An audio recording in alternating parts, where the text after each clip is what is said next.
Good afternoon, Rand Swiss clients. It is Anthony Clark. It is nice to be back here in chilly Johannesburg.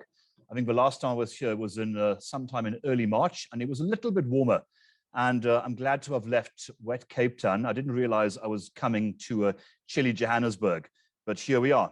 Thank you to my friend and partner, Gary Boyson, for allowing me to do this. And I hope the information I'm about to detail to you will add some color and some value to your life. It's been a very interesting year to date in the small to mid cap sector, which all of you know I've covered very closely now for the best part of probably 28 years.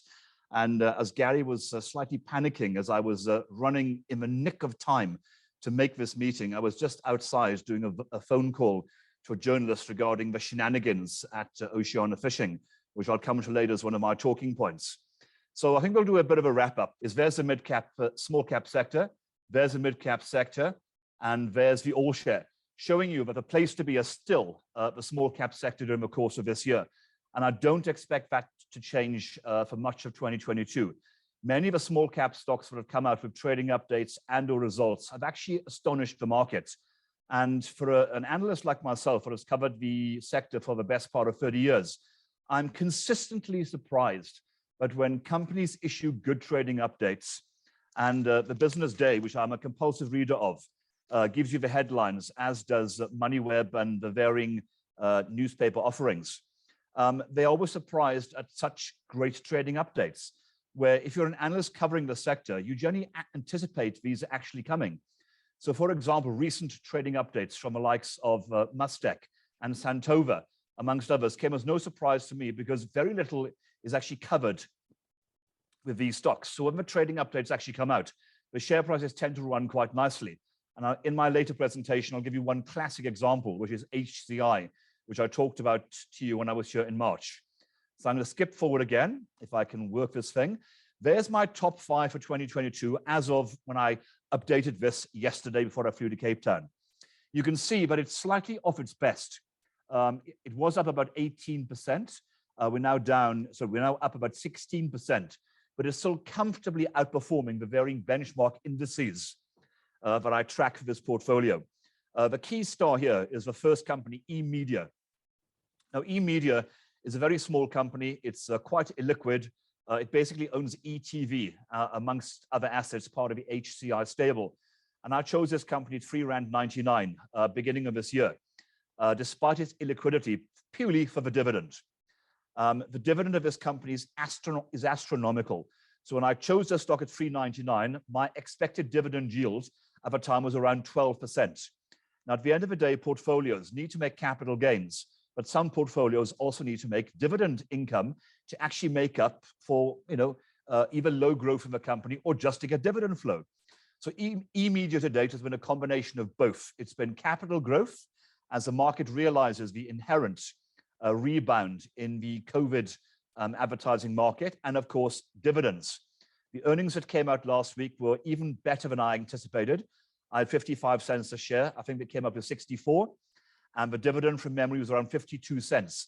So it's paying a very healthy dividend yield of roughly 10%, which is nothing to be sneezed at. Invicta Holdings has been slightly weak in the last couple of weeks. It has been as high as 36 Rand. We're now at about 30 Rand 50 cents. I'm not too perturbed about that. I'm expecting a revised trading update to come out before its results due at the end of June. Now, the market had a trading update from Invicta last week, but it was a very strange trading update. Whilst there was a very good growth in earnings per share, the headline's earnings per share statement was very, very wishy-washy. It basically said that earnings would be within 20% of last year's numbers. Last year, they reported R3.16 a share. So the market was unsure. Does that mean it's going to be up or down? So I think the company will come out with a clarification of their trading update before results. And I would anticipate the revision would be on the upside, purely because the accounting technicalities that all these IFRS and accountants and auditors use these days to justify any international transaction and rejiggling of assets has caused no end of problems inside Invicta Holdings. as they restructured their shareholding in the Singaporean and Chinese-based Kian divisions. That, I'm told, could lead to 50 or 60 cents a share swing, depending on how the auditors review the IFRS numbers. So at 30, 50 cents, I'm still very, very happy to own Invicta Holdings. Renergen, I'll come to slightly later. You may have seen the share price has softened in the last few months, purely because it was a go-go stock. And the market is actually waiting for more concrete news as to actually what is going on with the company. You may have seen this morning, there was a SENS regarding the latest commissioning of Virginia Phase 1. It's called hot commissioning. I used to be an engineer way back in the day in the 1980s. And hot commissioning is basically where you physically test every single procedure and process in a new plant, so that when you eventually switch it on, nothing actually goes wrong. The hot commissioning started in April. We're now in the, call it the second week of May, and we should be getting the taps to be turned on the helium and liquid natural gas production, I'm guessing in the next couple of weeks. Actually, I'm interviewing Steph Marani, the CEO at the Junior Mining Indaba in Johannesburg here on Wednesday, which is one of the other reasons why I'm up. But I have a slide on Renergen and an update on that stock later. SABCAP is a very interesting one. It's been a fantastic performer for anyone that's held it. The discounted net asset value has narrowed. The share price continues to perform quite well. And I've literally just come hot foot from the annual general meeting here in Sandton with the CEO, Christopher Seabrook, who's been running this business for the last 20 years or so. Basically, SABCAP is what I call a family wealth office, which just happens to be listed. So you as an investor, it would be very difficult for you as an investor, to rephrase, to actually create the portfolio that he has put together of unlisted assets and assets both locally and offshore. So what you're buying in SABCAP is basically part of Christopher Seabrook's family wealth. So if his assets do well, you should do well. And this share price has more than doubled on the last 2 to 3 year view. The discounted net asset value currently is just around 35%. It's a June interim period, and I'm expecting some very, very interesting news to come out on SABCAP towards the end of June. And I wouldn't be surprised if further additions to that business silo are announced, which should please the market and, of course, the net asset value. The last stock with Sizwe was a punt of mine, based purely on its low valuation when I did this scenario at R1.12. And when the competent persons report came out in October, November last year, giving a valuation for the platinum assets, anything between 6 and 8 Rand a share, I thought, well, at some point, this stock has to come right. In the early part of 2022, the share price had a high of about R1.70, but then we had a series of very unfortunate events. The CEO left, he was replaced by another Chinese CEO, and of course, there's been an ongoing strike. That has caused softness in the share price, and the strong Rand hasn't helped a great deal either. The Rand has strengthened against the dollar by about 4.5% in the last 5 or 6 weeks. It's the Sizwe AGM coming up, I think, in the next week or so, and I'll be listening into that, so I should have an update on that company again in the next couple of weeks. But all in all, the top 5 portfolios done exceptionally well. There isn't a single stock there that I would actually want to take out or change. I'm happy to own all of those for the rest of the year. So let's do a bit of a recap on what we said last time. And I'll give you some new stocks to look at the end. One of my favorite stocks in the small cap space is Combined Motor Holdings. Since I spoke to you last time, the stock is up just over 11%, and we've had a very fat dividend announced. In fact, the dividend for the 2022 financial year end to February was very much equal to the entire earnings they issued last year. I think earnings last year were around R2.30, and they paid a final dividend of R2.25, which brings the entire year's dividend from memory to R3.35. Now, why do I like this stock? Firstly, they came out with 2 fantastic trading updates. The first one was very good, up 70 to 90%. The second one was even better, up 110 to 130%, and guidance was at the very upper end of the range.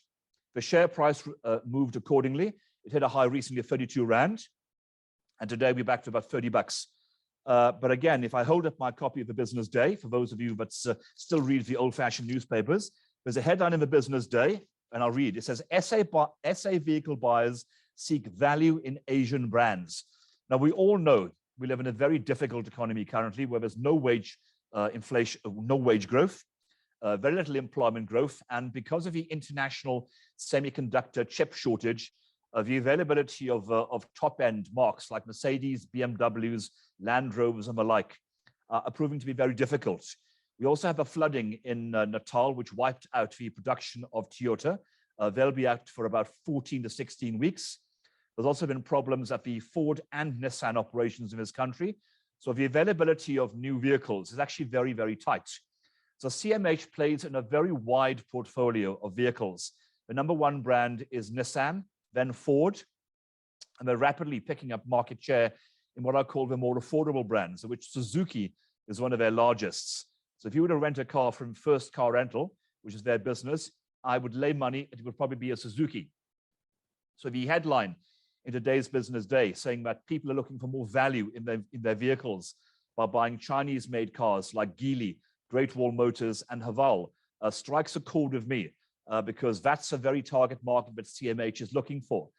They have exclusivity in certain products, and of course there's availability because those cheaper cars tend to have a lot less technology than the fancy BMWs and Mercedes that perhaps some are looking for. And in these cash-strapped times, people are looking for more affordable, value-based transportation, particularly with fuel at 25 Rand a litre. They're also looking to launch in the next 2 months the Proton brand, which is currently made in Malaysia. Now, as I know the Proton brand quite well, I was in the UK many years ago when it was launched, and it was a very cheap and cheerful brand. Latterly, it's improved its positioning quite markedly. Why do I say that? Because Geely, which is the world's 7th largest motor manufacturer, has taken a large stake in ownership of Proton. Geely also happens to own Volvo, and a lot of the drivetrain and engineering parts of Volvo have been transferred over into Proton.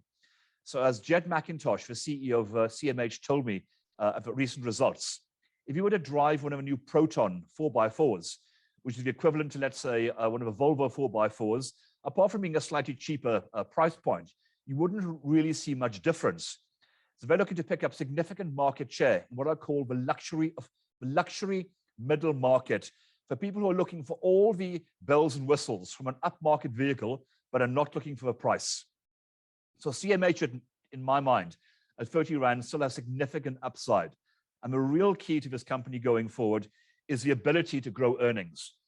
The company indicated that they expect growth in earnings this year from an increased car rental operation, given inbound tourism is flourishing, and the new car market should be up about 10% as the shortage of motor vehicles starts to come to an end, and the pent-up demand from consumers to buy vehicles in varying price points starts to feed back into the marketplace. Let's not forget that the pre-COVID highs, the motor vehicle sales in this market was around 600,000 units a year. We fell to around 360 to 400,000 units. We're now at about 460,000. So to move back to around 500,000, 510,000 will be a nice uplift for all motor manufacturers, but my pick of the bunch is CMH. At 30 Rand, I may have a conservative price target of 35. If I were to really push and have a price target, I'd say it's worth 40 Rand of anybody's money. And right now, CMH is one of my favorite small cap stocks. Let me take a sip of water. Untitled, again, since I was here last, is down just under 4%. Now that may sound, pretty pedestrian, but it's actually performed better than the overall market. And Untitled is probably a 20 billion Rand business. Compared to its comparative peers like Cashbuilt and Massmart, which owns Builders Warehouse, etc., Untitled has done remarkably well. It has varying price points, targeting the upper end of the market with Untitled, the mid end of the market with CTM, and the lower end of the market with Top T. So if certain segments are not growing as fast, the other segments generally make up for it. And from what I understand in my conversations with Untitled, the top end of the market, where people have money, continues to be spending, and the lower end of the market is also doing quite well. It's the constrained middle market, or the squeezed middle market, which is currently seeing the brunt of the the discretionary spending squeeze that we all know about regarding higher interest rates, higher debt costs, higher food inflation, higher fuel, et cetera, So perhaps the DIY boom, which everyone was talking about during COVID, has indeed come to an end, which I was forecasting beginning of this year. It's basically over. And now renovations are only happening on a need-to basis, unless you're in a certain price point. But Untitled is a fantastic portfolio stock. It's had a consistent track record of performance, innovation, and they're currently on a cost-cutting scenario where they're looking to actually reduce their costs by taking incremental margin throughout their entire vertically operated supply chain. So whilst the stock is down 3.5% as I updated this, it's still a stock that I would want to own in any core portfolio. Not every portfolio can be glamorous, sexy, and have superstars shooting the lights out. You need to have a core base of stocks that you can sleep at night owning. And Untitled to me is one of those stocks that come hell or high water, floods or droughts. Untitled will continue to deliver the goods, deliver fairly good earnings and a good solid dividend. So I'm sticking with my comment that Untitled is certainly a stock that I'd want to own in any long-term portfolio. So let me move on to two more stocks that I mentioned last time. Signia, again, the company is unchanged from the last results of the last presentation I did. It's trading at around 16 Rand 40. It was around 16 Rand 50 the last time I spoke to you.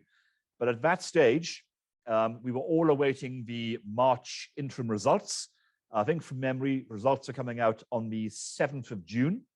And I'm awaiting, hopefully, a trading update because the like-for-like update we put out last year, so interim results, excuse me, from memory, up just over 16.6% from memory at just over 74 cents a share. They paid a very juicy dividend. So Signia, for me, yes, it's a play on the market. And when the markets are down, asset management stocks like Signia, 91, Quilton, Coronation tend not to perform that well because they make most of their money by charging performance fees on the assets under management. And when markets are going down, the assets under management, or AUM, tend to decline. You need to make your money on innovative new products, perhaps ETFs, or targeting the offshore market and or the retail market.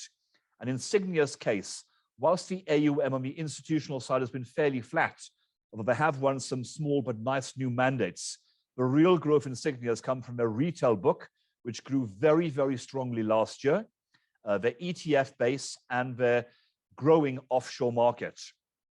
So in my case, I'm owning Signia, again, because it's one of those stocks that pays healthy dividends.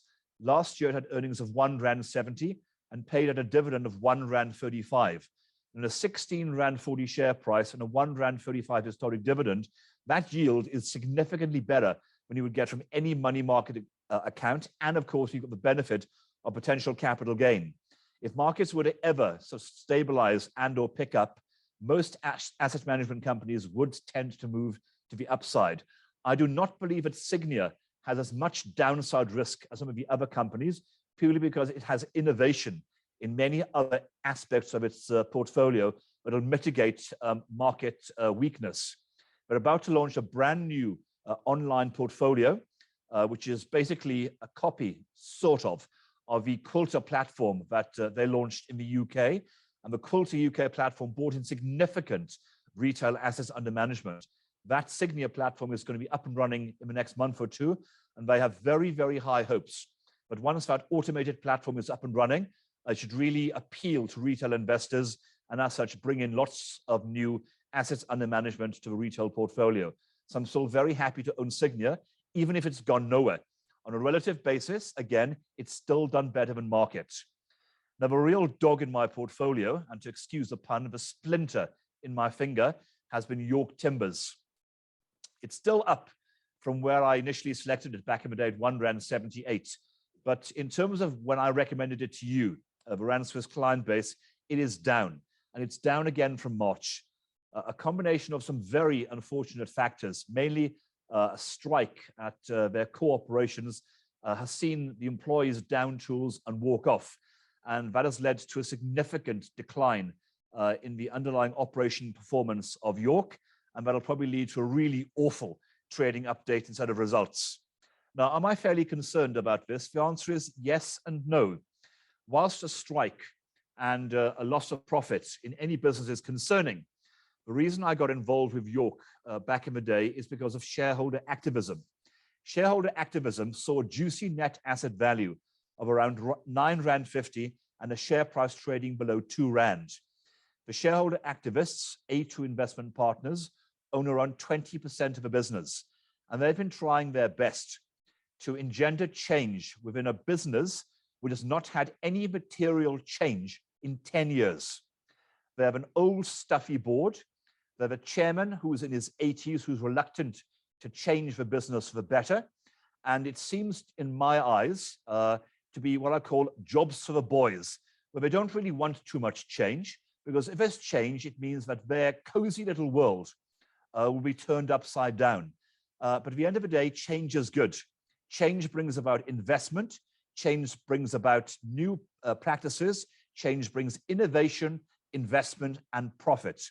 So I have to be patient now in York that A2 investment partners and its underlying institutional shareholders will still be in this business for the longer term, which I believe that they are. And despite the share price being down when I selected it, it's now become sadly one of my longer term positions. But the inherent discount net asset value, I believe, will be unlocked. It'll just take longer because of the strike and the knock-on effect that'll have to the underlying earnings of the company. I've been a busy boy for the last couple of weeks. As many of you know, apart from giving comments to the Business Day, I also write for the Financial Mail and their monthly supplement, the Investors Monthly, which came out last week. And timelessly, I had articles in the FM last week on combined motor holdings and on Signia and on TWK, which I'll come to later. So the CMH article there, have a read of it. It's a very interesting synopsis of my scenario regarding why I see a significant upside from the current value of 30 Rand. And the same with Signia. I'm only looking for a share price running Signia to 18 Rand, which might not sound very glamorous for the current level of 16 Rand 40, but I'm buying Signia for the dividend. And at the end of the day, as I said earlier, sometimes you buy shares not just for capital appreciation, you often buy for certain portfolios for the dividend. And if I can get a dividend yield of between 9 and 10% from a company, and I can either maintain my asset value or perhaps even incrementally make some money on the investment, everybody wins. So Signia to me is one of those stocks that I can put away in my bottom drawer, knowing that year in, year out, it'll pay me a nice juicy dividend, because that's how the founders run the company. So I'll move on to a stock which is always flavor of the month, depending on who you are. If you follow my social media account at Small Talk Daily, you know that whenever I post anything on Renogen, or whenever anybody posts anything on Renogen, the Twitterati are generally either up in arms or they are foaming at the mouth regarding the fervent nature of this company. Since I was here last, the stock is down 11%. Now, let's be under no illusion here. Renogen is going to be a longer term scenario because a lot of the underlying prospect of the company lies in the development of Virginia Phase 2, which is 12 times larger than Virginia Phase 1, which I commented earlier is about to come on stream. That'll produce around 350 kilograms of helium a day and about 40 to 55 tons of liquid natural gas a day in Virginia Phase 1. That cost about R1 billion. That is going to be turned on, in the next month or two. The second phase, Virginia Phase 2, is going to be 12 times bigger and should be on stream at the end of 2024 into 2025, and should have a capital cost of between 12 and 13 billion Rand. Now, around 40% of that money has been raised to date from transactions which you're well aware of regarding Ivanhoe, the Canadian mining company, taking a stake in the company, and that stake could potentially go up to 25%. And then the Central Energy Fund, the people that determine the price of fuel in this country and the significant price increase we're all due to face midweek. They took a 10% stake in the LNG business, which potentially values the whole of Renergen at 10 billion rand, of a current market value is 4.5 billion. I understand, but Ivanhoe and the Central Energy Fund are currently in the throes of completing their due diligence, and a number of announcements hopefully should be due in June regarding the progress of those two transactions. I'm also awaiting some updates regarding the balancing of the funding for Virginia Phase 2. That'll probably come from offshore debt financing. I do not see any future stock issuances apart from the existing operations that have been agreed with Ivanhoe and other related parties. So as it stands right now, the market is waiting for VP1 to get up and running. We're waiting for more updates on VP2, and of course, details as to the financing and the timeline to the construction of VP2, which is done by what's called an EPC, which is an engineering and procurement cycle. All very technical, but the thing you need to know is everything is on track. Everything should be done to time. Everything to date at Renergen, apart from a 1-month delay in the commissioning of Virginia Phase 1, has happened on time, despite supply chain logistics issues globally because of COVID, and the fact most of the plant and equipment came over from China. So I think being a month late in a project which has taken 2 years and cost R1 billion is not bad. So the share price has been weak because I think the market has been awaiting all the news that the market always wants to evaluate the company. We all know that Renergen is generally a news-driven stock.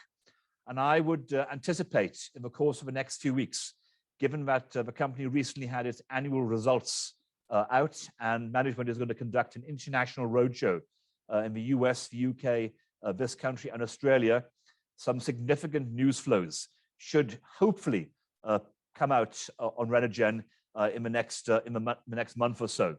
As I said to you earlier, I'm actually up in Johannesburg because I'm interviewing the CEO at the Junior Mining Indaba at the Joburg Country Club on Wednesday. And I'm sure that'll be eagerly anticipated. And I think that Bernard Swanepoel, who's running that event, will be live streaming that business.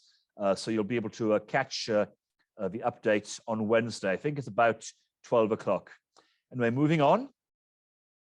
There is the Renergen share price. You can see it had a very, very good run. I selected the stock beginning of 2021 at 12 to 13 rand. It ran to a high of 41 and then came all the way back down. It ran to a recent high of 43 rand and has now trickled all the way back to about 35. I think it could start leveling off from here, and we all await the news flow. Again, there's a piece on Renergen that I wrote in last month's Financial Mail, and interesting headline, Renergen more than hot air. I know that there are many naysayers out there who believe the company is all hot air and no action. And I'm about to hopefully show the world that when the taps are turned, there'll be plenty of product coming out of the ground at very good prices given the current demand for helium. And of course, the world is going towards a more cleaner, greener natural fuel resource, and LNG is one of the lowest carbon fuels. And I think the more information on LNG and the conversion of perhaps a logistics operation to more LNG trucks will power Renergen and its Tetra 4 business going forward. But let's just move on. Food price inflation is something that I've discussed with you at length in the last presentation. Nothing has changed. In fact, it's got a great deal worse. That chart down there, I updated yesterday, looks very, very busy, but it's there for a reason. Those are all the basic inputs that I track on a daily basis, like yellow maize, white maize, soya, wheat, palm oil, the currency, et cetera, and you think, why on earth do someone like me cover these basic inputs? The answer is extremely simple. It's those basic ingredients there that go into pretty much every single thing that you eat. Palm oil, as an example, is the most ubiquitous product on the planet. It's in shampoo, it's in food, it's in ice cream, it's in lipstick, it's in everything. And the palm oil price has soared in the last few months because of the Indonesian suppliers cutting off the global availability of palm oil. That thankfully changed a couple of weeks ago, but prices remain elevated.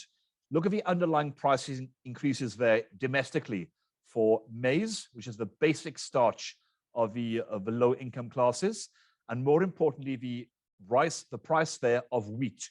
Wheat is in everything. Anything that has flour in it, from pasta, bread, cakes, etc., has seen significant price increases. I got a statistic sent to me over the weekend. The basic loaf has seen a doubling in price so far this year of what you call the basic government loaf, which is an 800-gram loaf. Now, if you're the poorest of the poor, living on social grants and social welfare, you've seen a significant rise in food price inflation for the basic baskets of goods that you buy, which is mealie meal, cooking oil, the very basics in life. And you've seen fuel increase. So the cost of heating in winter for paraffin, etc., and transportation to go and get your social grants has gone up.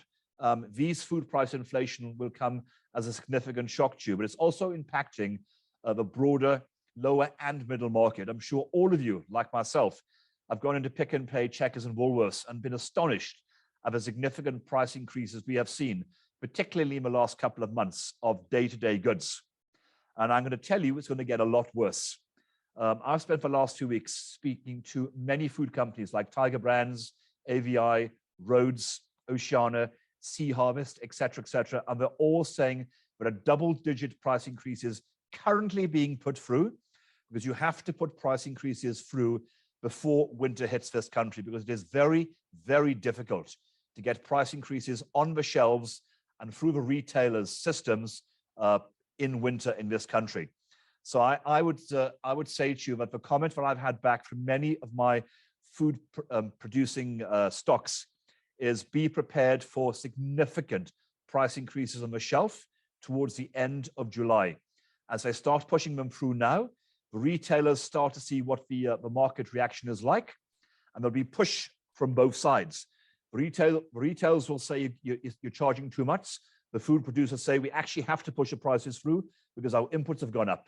The retailers will then say, fine, we'll put the prices up, and then they'll gauge to see how the consumers react to higher prices. So I think we could be in for a very, very difficult winter period regarding food price inflation and the impact on results on food counters. Many of you may have seen the headlines last week from Noel Doyle, the CEO of Tiger Brands, that indicated that a very, very tough and challenging second half of the country's largest food company is ahead. And that was also echoed by many other food companies. Not all companies are in the same basket. Food companies that target the higher end of the spectrum, particularly those that supply Woolworths, tend to be slightly more insulated, because if you're a partner with Woolworths, you're generally creating recipes and products which are exclusive to that company, and as such, they are far more predisposed to passing on the price of those raw materials, because they know the price of the basic inputs have gone up, and their target market, which is the higher LSMs, which is LSMs is the living standard measures, and I would classify anyone from a 6 to a 7 as being middle market, and an 8, 9, and 10 as being upper market, can generally take price increases even despite a weak economy. And the likes of Libstar should be able to claw back far more food price inflation than the likes of Rhodes, Tiger Brands, and AVI, because people are trading down to basic brands and they're looking for value. So I would be still net short of food producers and still net long of agricultural companies. But I'll give some examples of that in later slides.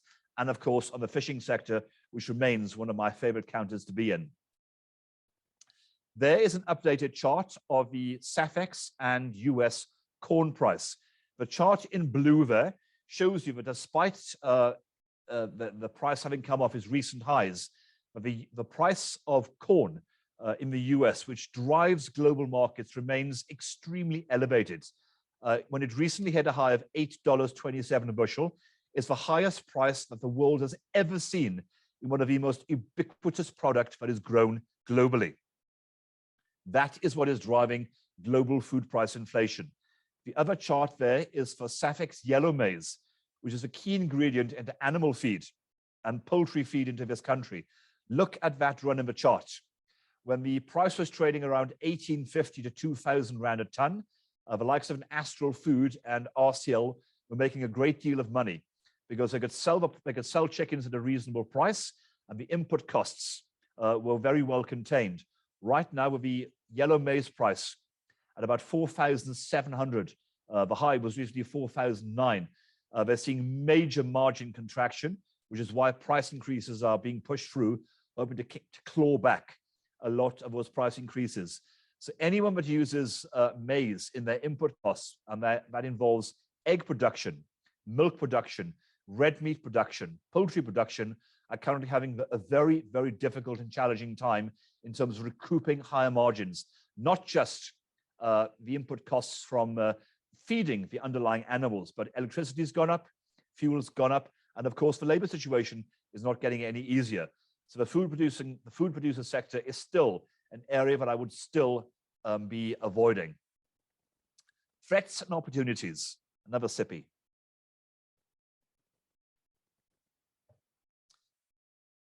For every bad piece of news, karma says there has to be a golden lining somewhere, or a silver lining. As I said to you earlier, if soft commodities are rising sharply, that means somebody in the value chain is making money. And the answer generally is the farmers. When prices run, they tend to plant more. And even though the farmers are seeing significantly higher costs year on year in their underlying inputs of basically seed, fertilizer, and fuel, they're still making very, very good returns. So if you're someone like Omnia, which is one of the largest suppliers domestically of fertilizer and into Africa and parts of the world, and you're also involved in explosives, and the mining sector is recovering quite nicely post-COVID, you're in a fairly good sweet spot. When I was here last time, Omnia was one of my top recommendations at 70 Rand 80, at a target round of 80 Rand. I selected the stock late August last year at 51 Rand.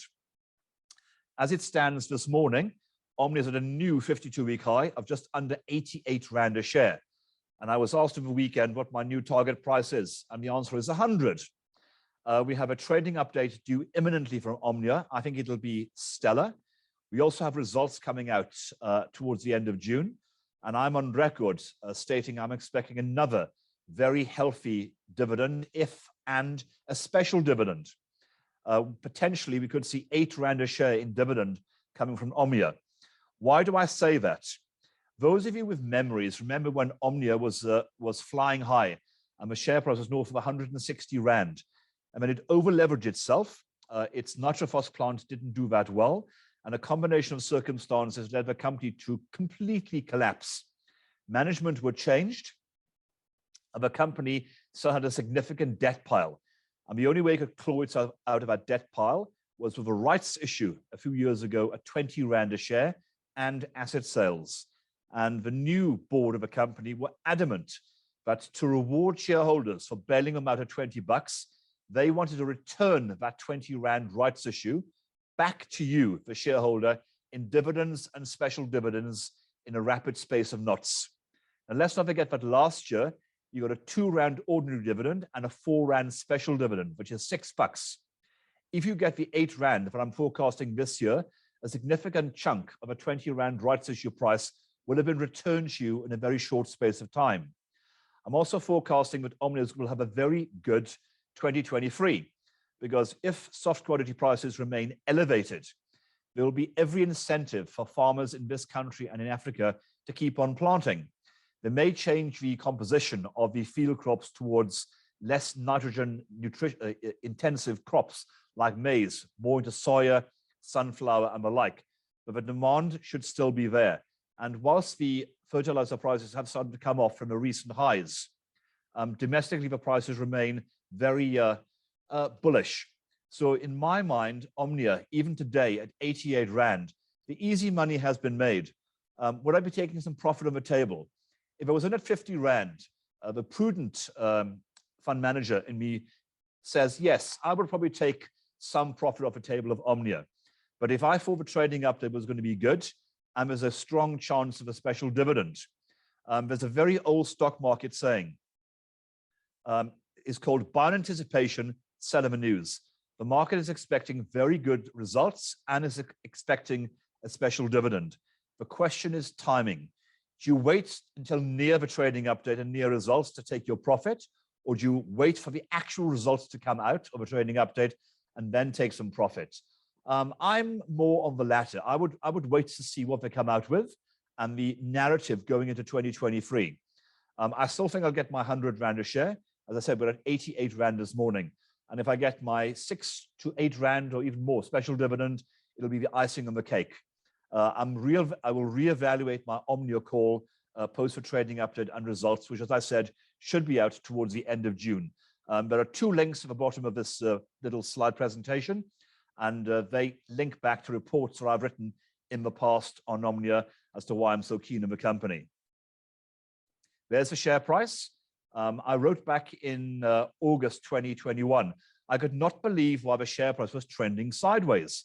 The underlying prospects of the sector were extremely buoyant, given that I covered the agricultural and explosives market quite closely. And then I found out that a very, very large fund manager had lost a significant mandate, and they had a very large 10% stake in Omnia, and they were selling a significant chunk of that stake into the market because they had to, because they'd lost a mandate. Once that selling abated, around 50 to 60 Rand, the actual fundamentals of the stock could be reflected by the wider marketplace, and the share price took off. There we are. Sometimes it pays to keep a very close eye, or close ear to the ground, I should say, because the same was true as a recent example with Mustek. A very large institutional seller in Cape Town was selling, capping the share price at 13 Rand. When the last million shares went through, I was given the tip-off that the selling had abated, and the share price promptly ran from 13 Rand to 16.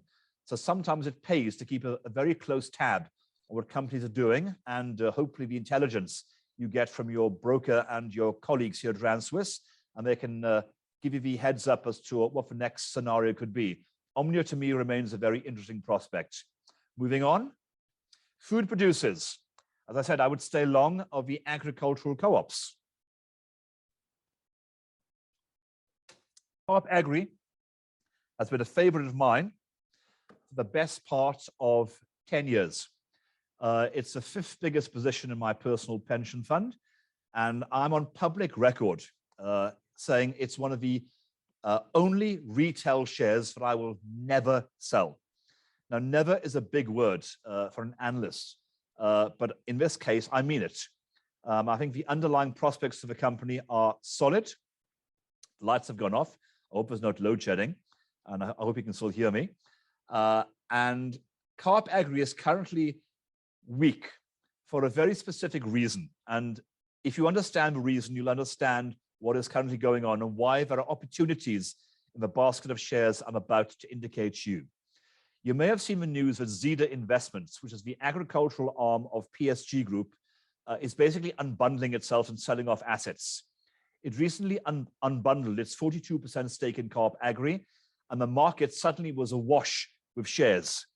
Many went into portfolios who'd never ever heard of Co-op Agri. What is this agricultural business? What does it do? Et cetera, et cetera. And that placed significant downside pressure on the stock because people didn't know what this company actually was. It keeps its light under a bushel. So the share price has had a very, very good recent set of interim results. And the second half should also be quite buoyant because of the underlying robustness of the agricultural market it operates in the Western Cape in terms of fruit, wine, and wheat, and has bought a R1 billion fuel business. Now you'd think, well, why does it want to buy a fuel business? Because a fuel business is bought. Fuel is actually a very small component of the underlying profitability of the business. 60%, 60% of the profit from this fuel business actually comes from the retail offerings at the main sites. So if you're doing a long distance journey from Johannesburg to Durban or Johannesburg to Cape Town, and you're stopping off at one of these large service stations on the side of a road, and the family is screaming out for a burger, and your partner wants a drink, etc., and to use the restroom, you don't really care what the cost of fuel is, but you'll certainly buy it.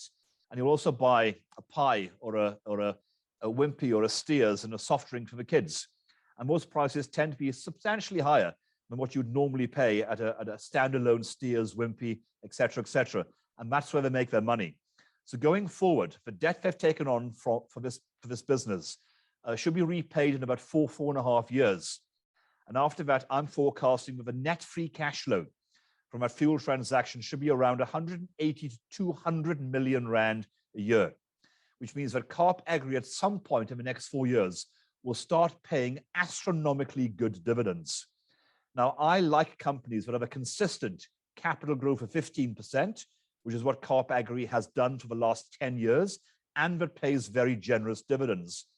So Carp Agri to me at about 48, 49 Rand is certainly a stock that I would want to have in any long-term growth, value, or dividend portfolio.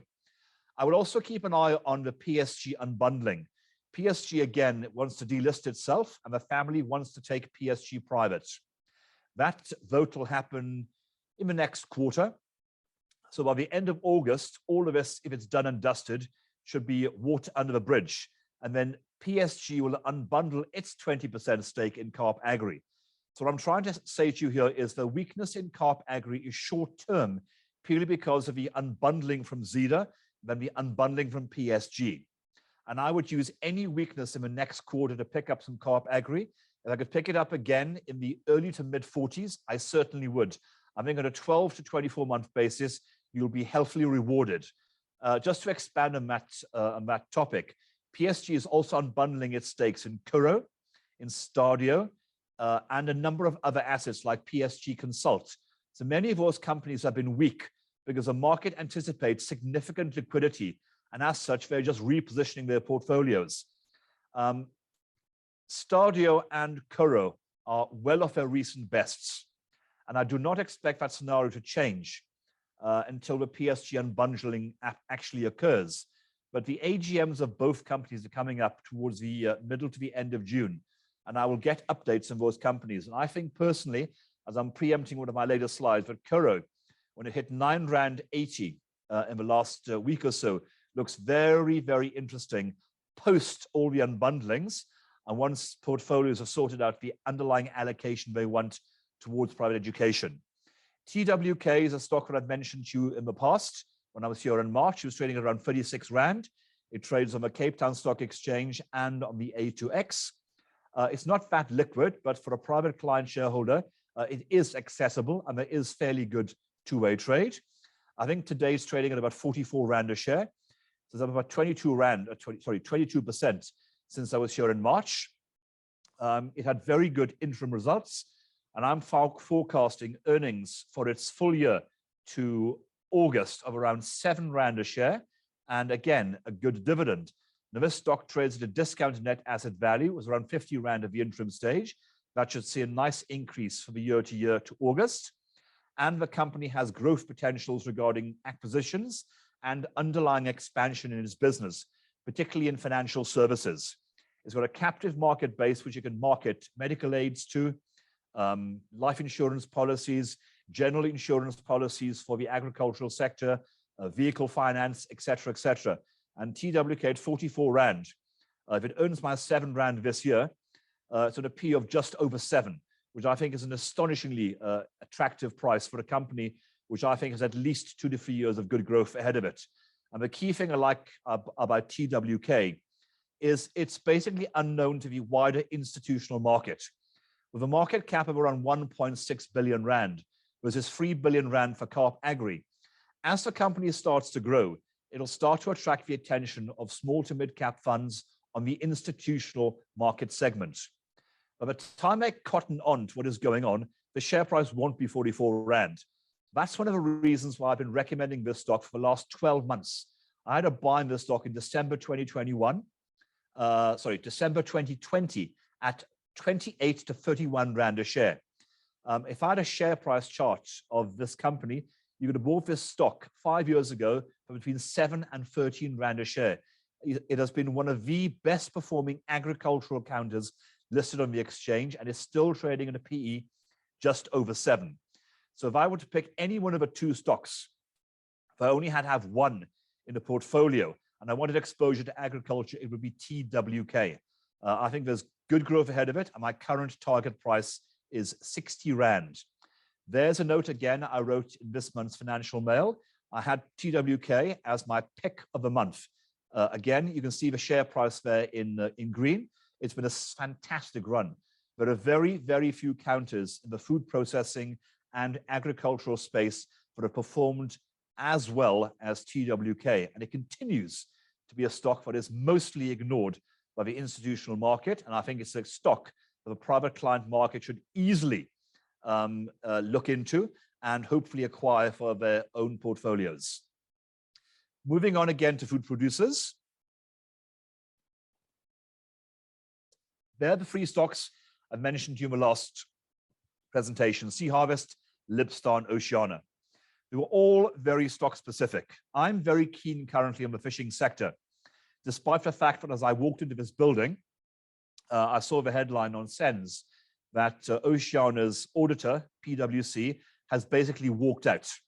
Now, when an auditor resigns with immediate effect from a company, it generally sends shivers up my spine, because it leads to concerns regarding the inherent soundness of a company's underlying financial structuring. It doesn't also help that Oceana's interim results are coming out this coming Friday. And for an auditor to resign days before the results does not fill one with confidence. So the fact that a top 5 global auditors walked out makes me wonder who is going to pick up the slack from PwC. As I said to a journalist on the way in, this can be seen as a double-edged sword. The market clearly has got some nerves that an auditor has walked out ahead of results, but they'll have to get a new auditor. And as I always like to look on the bright side of life, when a new auditor tends to come into a company, the first thing that they do is to go through the company's accounts with a very, very fine tooth comb to make sure that everything is ship shape and Bristol fashion, as we say in the UK.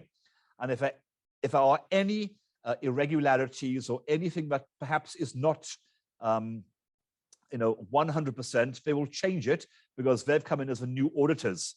So perhaps a new auditor coming in alongside a new CEO, Neville Brink, who replaced Imran Suran, who basically resigned earlier in the year, could be a good thing, because any skeletons that would be in the cupboard, which I don't think are that material, the SENS announcement said there were strained relations between the varying parties. Well, if I'd been through the shenanigans that Oceana had, given the investigation into the US operations, the corporate perhaps misdemeanors internally regarding staff relations and procurement, perhaps relations would be strained with any auditor.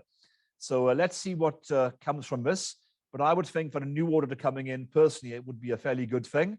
And it would give the new CEO the ability to hopefully try and clean up the company and re-engender some confidence and sentiment back into the stock. The interesting thing regarding fishing companies in this country is Russia. We all know what happened on the 24th of February when Russia moved into the Ukraine. That basically caused a global surge in energy costs, which we're all paying for right now. And it saw significant rises in global food price inflation, which I discussed earlier.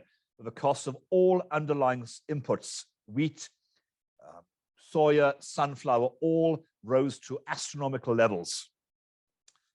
Russia is the 5th largest producer and exporter of whitefish in the world. They are 90% of the Alaskan pollock market, 20% of a cod market, and 20% of a haddock market. So if you're in the UK looking to buy fish and chips, there's a very strong likelihood that your cod has probably come from Russian waters. As it stands right now, 2.8 million tons of whitefish has been removed from global markets because of Russian sanctions. And international players who used to procure from Russia are now scrambling furiously to try and find alternative sources of whitefish. Now, we all know that whitefish is a healthy alternative to red meat, and diets have fundamentally changed over the last few years as people move towards a more healthier lifestyle. Fish is a finite resource. You simply can't just grow it.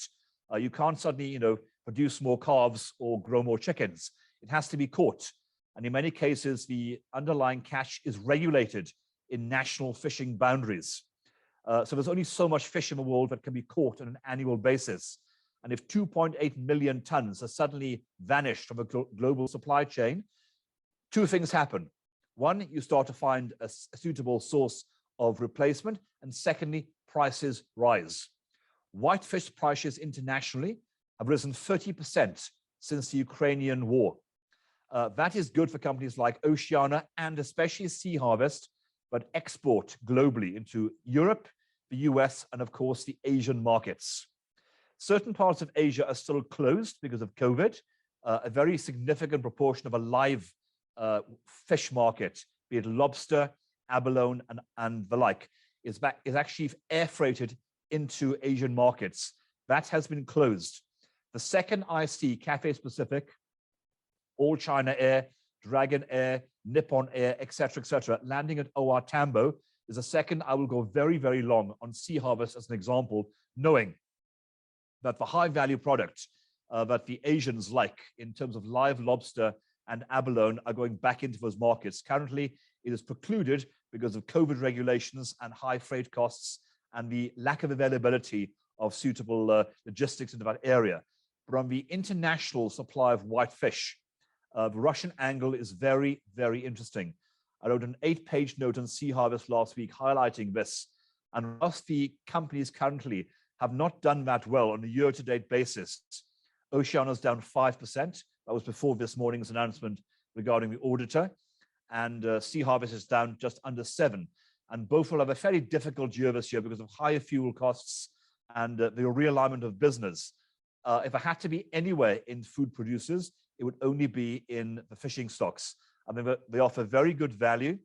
And if you look through all the noise that is currently going on regarding the cuts in TAC for the long-term fishing rights, and of course the shenanigans inside Oceana, I would certainly use any weakness in those two companies to pick up holding for my longer-term portfolio. A quick comment on Libstar. They're down just under 10% since my last recommendation. Again, there's been a very, very large seller in the marketplace. I understand that a fund associated to the Government Employee Pension Fund, or the PIC, has been a significant seller. Now, the PIC to me has been a contraindicator. Whenever they sell, once they stop selling, the share price tends to bounce back quite sharply. Now, why would you sell a stock which is basically targeting the upper end of the market at Pick and Pay, Checkers, and Woolworths when it's already at a near 52-week low? The share price of the Libstar was 605 when I spoke to you last. You could have picked it up about a couple of weeks ago for around 5 Rand 10 intraday. It's now back to about 5 Rand 50. A combination of factors lead me to believe that the stock will perform better than the food producer sector. One, cessation of losses from non-core divisions. Its household and personal care division, HPC, has been sold. That was loss-making. That loss will not be in the base going forward. Secondly, I expect some management change in the second half of this year, and management change perhaps will be good for the company because when the company listed, it had a profit warning immediately after its listing back in May 2018. And that's generally the kiss of death for any new listing. And the market still holds management personally liable for that profit warning. And as such, relations between the market and the current management aren't exactly conducive. So a change of management could see a sentiment shift in Libstar. Secondly, they're working very closely with their partners, Woolworths, Checkers, and Pick and Pay, to launch a number of new value-added products to the growing grocery baskets in those retailers. Now, we all know that Woolworths has been upmarket, providing ready meals and top quality convenience foods for many, many years, but it's now having competition from the likes of Checkers and latterly Pick and Pay. Libstar, alongside Rhodes, does have exclusive contracts with Woolworths for certain products, but can also supply other retailers with products it can develop for their shelves. And there's been very, very good growth in Checkers for Libstar. And latterly, there's been some very good new contracts coming from Pick and Pay. So I'm anticipating that they'll be able to pass on a significantly larger proportion of their input cost pressures to their higher end retail partners compared to the average food producers who basically are at the whims and mercies of the food retailers. because Libstar works in partnership, developing recipes and products that are tailored specifically to those retailers. And as such, if a Woolworths lasagna, for example, is not on a shelf, or a Woolworths chicken schnitzel, you as a consumer would probably start to moan to management. And as such, management will probably, give them a little bit more price increase than an ordinary can of baked beans, as an example. So Libstar, to me, despite a recent weakness, remains a very interesting counter. I'm going to talk now about a stock that has been one of my favorites since the middle of February. HCI, Hoskins Consolidated Investments, actually based in Sea Point, just down the road from where I live. I was tipped off in early February, and not a tip-off as in a tip-off. It pays to read the strangest things. Now, when you're an independent analyst with an inability to afford expensive news sources like Bloomberg and Reuters and INET and the like, you have to rely on social media and blogs to get a significant proportion of your information. And in many cases, some of these industry bloggers who either work in the sector or who work closely aligned with industries tend to have the inside scoop compared to the mass media. And one late afternoon in the middle of February, I was reading a blog regarding an oil discovery off the coast of Namibia, which Total Energy, the French company, had made. And it turned out that HCI had an indirect stake in a company called Impact Oil and Gas, which was part of that whole consortium. Now, if you take the ultimate look through into HCI, its direct stake in the Venus oil well off the coast of Namibia is 9.48%. Now, that may not sound like a great deal, but in the last few weeks, as this news on the oil strike has started to bubble to the surface, excuse my metaphor, international oil consultants who specialize in the valuation of new discoveries, particularly this one, which is one of the largest deep water salt basin discoveries made in recent memory, has seen two significant updates in the estimation of reserves in the ground. Until they actually start production, it's all supposition, guesswork, and analyzing the data they've got to date on potential flow rates. Wood Mackenzie is one of the leading international consultants on energy valuations. They have updated their valuation on HCI and its oil assets twice in the last few months. The last one came out 2 weeks ago, and they estimated that the well could have 13 billion barrels of oil, of which HCI, if it has a 9.48% roughly, in round numbers, is entitled to 1.3 billion barrels. You take 1.3 billion barrels times by the current price of oil of around $110, $120 a barrel, and you're talking some serious money. But to get that oil out of the ground will probably take 10 years, and it'll cost billions of dollars to actually extract. The question is now, will HCI participate in actually putting capital on the table to keep its stake and participate in the long-term riches coming out from that well? Or will they do as many think they will do? They will flip the stake to an international major saying, you know what, it was an option. That option is now actually paid dirt. It is now a potentially commercially lucrative actual well. And the underlying rate for selling a well which has proven reserves can be $1 to $2 to $3 a barrel. So I've seen estimates on the valuation of HCI stake ranging anything from 93 Rand a share up to 526 Rand a share, depending on the oil price, the underlying scope of the ultimate well, and the expected flow rate. Now, HCI came out with results in the last few days. They had a very interesting series of trading updates, which came out, then were retracted, then were reissued again, then they were increased again. But all I can say is the results were at the top end of guidance. The net asset value increased by 19.2% year on year, which at that point in time was placed HCI at a premium to the underlying net asset value of the assets they own. Now, HCI, before the oil interest, actually was better known for owning stakes in Soho Sun Hotels, Soho Sun Gaming, E-Media, Frontier Transport, Niveus, Deneb, amongst others, alongside coal assets, property assets, etc., etc. I was trading at about a discount to net asset value of around 30%. On the oil news since February, the share price, if I flick forward, has rocketed, a bit like oil coming out of the ground. And the optionality of the oil well is what is keeping the HCI price, I believe, elevated. If you looked at HCI excluding oil, its sum of the parts do not justify the current share price. The current share price is too high given the underlying sum of the parts it actually owns. The market is betting that the oil optionality will keep the share price bubbling. Nobody knows at this stage what the company intends to do, what the valuation is. But a blog that came out last week from africaintelligence.com, which I posted to my Twitter page, indicated that Impact Oil and Gas had allegedly appointed the American investment bank Jefferies to try and seek a buyer for its stake in the Venus well. Now, if Impact sells its stake, that direct valuation will ultimately flow through to HCI. So as it stands right now, the share price may be off from its recent high because the company didn't declare a dividend and the net asset value increase perhaps wasn't as high as the market anticipated. It still rose 19%. So by buying HCI, you're basically buying optionality on oil.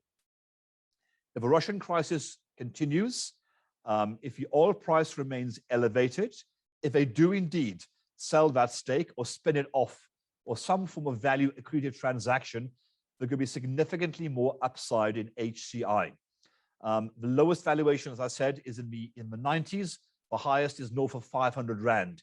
Even if it's at a midway point, pick a number, anything between 200 to 250 Rand a share, there still is significant upside in HCI. But I would put a caveat. The easy money has been made. You could have bought this stock in February for 80 Rand. When I spoke to you about it last time, it was at 107. It recently got to 190. We're now at 172. HCI is an interesting play, but I certainly wouldn't put a granny's pension fund into the stock. But for a certain type of investor who likes a bit of spice in their life and who thinks that the energy price will remain elevated and perhaps believes that HCI, which has debt at the center of around 5 billion Rand, could sell off the stake in oil, repay all its debt and or pay a special dividend, it could be a very compelling scenario at the current levels. And it's certainly one to watch. The AGM will be coming up in early August, and it'll be one that I will be participating in. Let me just give you a heads up as to what I'm watching in the second half, and then I should be wrapping up for this session. Some of these stocks I've mentioned to you before. I've just spoken at length about HCI.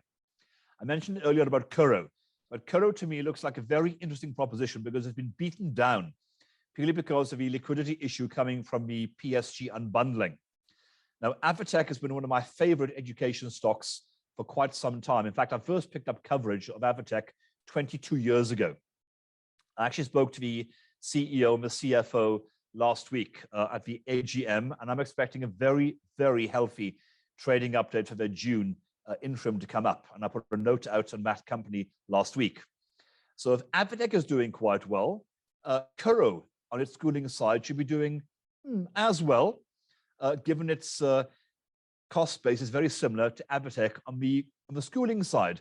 But the share price is not reflecting that fact because I believe it is being depressed because of the inherent liquidity issue coming from PSG. So I would wait for the AGM to come out in the coming weeks. And I think Curro at some point in the next 2 months is certainly one, if it's below 10 Rand, but I would be nibbling at for recovery into the second half and into 2022. I can see the share price going back to between 14 and 16 Rand a share if my assumptions and my prognosis of this company are true. I've covered Curro since it was listed. I own a stock own a stake in the company. I have done for the last 12 years. It's been an interesting scenario, and it's one that I think you should keep on the back burner, and certainly one on your watch list. Arjun Industrial is a stock that I've mentioned again in the past. It is trading currently at around 13.70 Rand. Results should be coming out in the next month or two. I'm on record of saying there should be between 3.30 Rand and 3.40 Rand a share, which is up between 40 and 50%. And the PE at the time of writing my last note last week was trading at a 4 times PE. The company has a net asset value of around 22 Rand a share. I also believe they'll have double-digit growth into financial year 2023, which means the current 4 times PE will continue to get cheaper. And I can't understand why the market continues to lambaste a company which has had significant earnings growth for the last 3 years, going from earnings of 55 cents in 2019 to potentially 3.30 Rand to 3.40 Rand this year, and probably north of 4 Rand next year. It's been buying back its own shares, and it continues to have growth vectors, both domestically and internationally. This stock should not be trading at 13.70 Rand. I have a target price of 16 Rand in the short term and 18 Rand to the end of 2023. It's been one of my top performing micro-cap stocks. I first initiated coverage of this stock 20 years ago, and in March 2019 at 3.52 Rand, having seen it slump all the way back from 7 Rand, I had to buy the stock again. It went from 3.52 Rand to a high of 14 Rand. We're now back to about 13 Rand and some change. I would certainly keep a very close eye on Arjun Industrial, and again, one to put on a watch list and one for a portfolio on a 6 to 12 month view, but could do quite well. And then lastly, Grindrod. Grindrod is a stock that I've been covering for the best part of 20 years. And I've had to buy the stock since November 2020 at 3.71 Rand with a target price of 7.50 Rand. That's been made. It was made last week and again this morning. Because lo and behold, the company has been eagerly selling off its assets, generating a significant proportion of its net asset value into cold hard cash, and the share price has been reacting to the positive news flow from assets disposals. It announced late last week that it sold its Grindrod Bank for a price double the market expectation of 1.5 billion Rand to African Bank. That equated to about 35% of the current market value of Grindrod, and other asset valuations are currently on the way, which could probably add another 7% to the company's cash base. So between the sale of African Bank, I expect LendMed to go, I expect the UK cash to come in from a property sale, and a few other bits and pieces on the go, 42% of the company's net asset value would have been bought in the last week or in the coming month or two in cold hard cash. That's why the stock is running. This morning, another well-known analyst who's independent initiated coverage of Grindrod for the first time at 7.80 Rand. He had a target valuation of 14.50 Rand. And I congratulated him for joining the party, given I was there at 3.70 Rand. So I was in early, so I've made the easy money. But even at 7.80 Rand, if the other analyst is right, and he's a very well-established guy, and I rate him very highly, I think there's more legs in Grindrod. Now, interestingly, the net asset value is trading at around 11 to 12 Rand a share. So as I said, the easy money has been made. But after the bank has gone, and that should probably take another 3 or 4 months due to regulatory issues, competition commission issues, et cetera, the realignment of Grindrod into a pure logistics play will start to occur. We all know about third-party rail access, which gives the private sector access to Transnet's railway infrastructure to assist in moving cargo and minerals to the ports, which would dramatically aid this economy. Grindrod will be part of that entire structure. So I would say that at some point, Grindrod might attract the attention of an international player who may wish to get a foothold into this country regarding the ability to move goods around on a privatized part of the Transnet network. It's not going to happen imminently. But Grindrod at 7 Rand 80 to me has what I call now optionality. Rembrandt owns 25%, and the top 5 shareholders, which includes a PIC, PSG, the Grindrod family, amongst others, control 60%. So at some point, if the price is juicy enough, Grindrod, I think, will be in play. And I would certainly have the stock in my portfolio as an optionality going forward for either a potential takeout and or a continual realignment of the underlying business towards a more focused logistic and supply chain dynamic. That is it from me. If there are any questions, I'm sure Gary will come back and fiddle the buttons and see if there's any questions.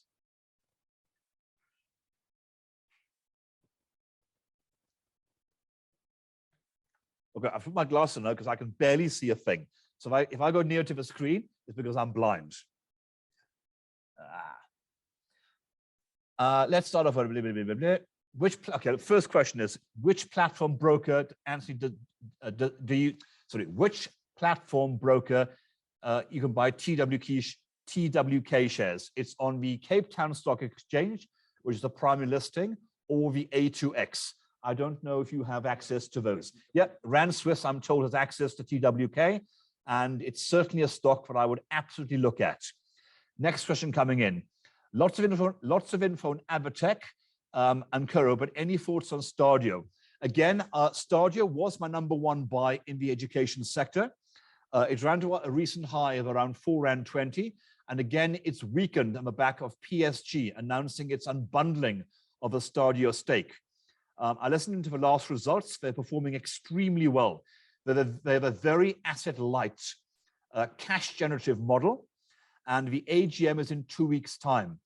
My current ranking for education, purely on pricing dynamics, is Advatec 1, Stadio 2, and Curro #3. I intend to change that possibly after all the AGMs. I had the Advatec AGM last week. It's staying at #1. I've got Curro and Stadio coming up in the next 2 weeks. So it would be a bit early for me to preempt what the AGMs will enlighten me. At some point, I think that Stadio, will play catch up. But if I own, Curro will play catch up. If I own Stadio, I think it's a fantastic business. It's asset light, cash generative, and over 80% of their learners are all online. So it's very low cost model. And if I had to be in education for the longer term, and it's a big if, I probably would want to be in an asset light business, and Stadio would be my long-term hit. The reason why I like Advatec is its expansion into Africa. Its African schooling operations in Kenya are very, very cash generative, and they charge much more money for their learners there than they do locally. And as such, I'm buying Advatec for the offshore expansion into Africa. Some more questions. Does the Ivanhoe investment pose a risk to retail investors, i.e. company taken private? The answer is no. I do not believe that Ivanhoe has any interest in potentially taking the company private. But saying that, I don't have a crystal ball, and one could say never. They've indicated to date they're prepared to take up to 25% of the company. If they were to make an offer, a 25% base would be an interesting base to start from. But then it would have to be an offer to minorities. And I think given that the valuations that have been placed on the company by the Central Energy Fund and the market anticipating what Virginia Phase 2 could deliver in terms of revenue and EBITDA from 2025, I think if there were to be a takeout of Renogen, it would have to be materially higher than the current share price. This may sound like hot air, but I have an ultimate target price of Renogen of 60 Rand. And that's based on a scenario for the eventual production of Virginia Phase 2. So I think at some point, I've gone on public record stating I do not believe that Renogen will be a listed company in 5 to 7 years' time. I think it'll be taken over by a major international player who wants access to helium and liquid natural gas. So aside from being an interesting revenue and profit generating company, which could ultimately pay very good dividends, I also see as production of Virginia Phase 2 gets up and running, international players swooping in saying, okay, you've drilled the wells, you're producing the goods, you're making money, debt's rapidly being repaid. You know what? We're going to take you out. And I think that's a scenario that I see coming with Renogen in the longer term. Oh, thank you for a kind comment. What other questions do we have here? I don't cover Calgro M3. I cover Baldwin, but I don't cover Calgro M3. Afrimat. Do you have hope in Afrimat? Yes. I own Afrimat. I picked up coverage of that company back in 2006 when it listed in the stock market. And I think I posted on my Twitter page a few months ago that on a 10-year basis, in the last 10 years, the single best performing stock in the JSE was Afrimat. It puts Naspers into the dust. I think Afrimat at that stage was up 1,850%, and Naspers was only at 1,400%. Andries van Heerden is a superb allocator of capital. And one of the other reasons why I'm up in Johannesburg, apart from speaking to you and my friend Gary and visiting my friends at Rand Swiss, is I'm also interviewing Andries van Heerden at the Mining in Indaba alongside Renogen on Wednesday. So recent results came out. We're at the top end of guidance. There are very, very interesting prospects in phosphates, which is fertilizer, rare earth minerals, which is basically the very high-end rare metals that go into magnets that power all the electric vehicles that we'll be driving at some point if we have electricity in this country. They're also involved in manganese, which is a greenfield operation. They have uncommodity coal, which is doing extremely well, and of course iron ore. The iron ore price this morning was at $133. Even though the rand has strengthened by 4.5% in the last couple of months, they're still making a great deal of money because their average cost of production in iron ore is around $50, and it's currently about $133. So I expect Afrimat to have another very good year ahead, but everything depends on the Chinese price of iron ore and of course the rand. As it stands right now, with a share price of Afrimat down to about 57, 58 rand, I would hang on. They have an investor day. Normally in early August around their AGM. This year they're having their investor day in the middle of June, I believe. The stock always runs pre and post the investor day. So if I was a trader, which I'm not, I would be looking to buy Afrimat because they always come up with a really, really interesting investor day. Every single divisional director gives an overview of a company, the prospects, and the inherent potential of that division. The stock, for the best part of 10 years, has always run on investor days. So if I was a trader, I'd be looking at that as a short-term punt. If I was a longer-term holder, I'd hang on. Let's see what other questions we have. Any thoughts on Merafi? No, I do not cover direct resources stocks. I'm simply not that clever. I'm not a geologist. I'm just a simple electrical engineer. I think that's about it. I want to thank you all for listening in. I hope some pearls of wisdom and a bit of value was gained from my ramblings to you for the last hour and 26 minutes. I think it's been an hour and 26 minutes. And hopefully my friends at Rand Swiss will be in touch with you regarding the next presentation and give some feedback, either on my Small Talk Daily page or on the Rand Swiss Twitter page regarding how you found these presentations. And let's try and do some engagement. I think the next presentation might be a physical one. So let's try and do an interactive one. Why don't you send through to your counterparties at Rand Swiss what questions or what stocks you'd want me to cover at a next physical presentation, which will probably happen in another quarter, and we'll have a direct engagement one-on-one. Otherwise, from me, Rand Swiss and Gary here, have a fantastic afternoon.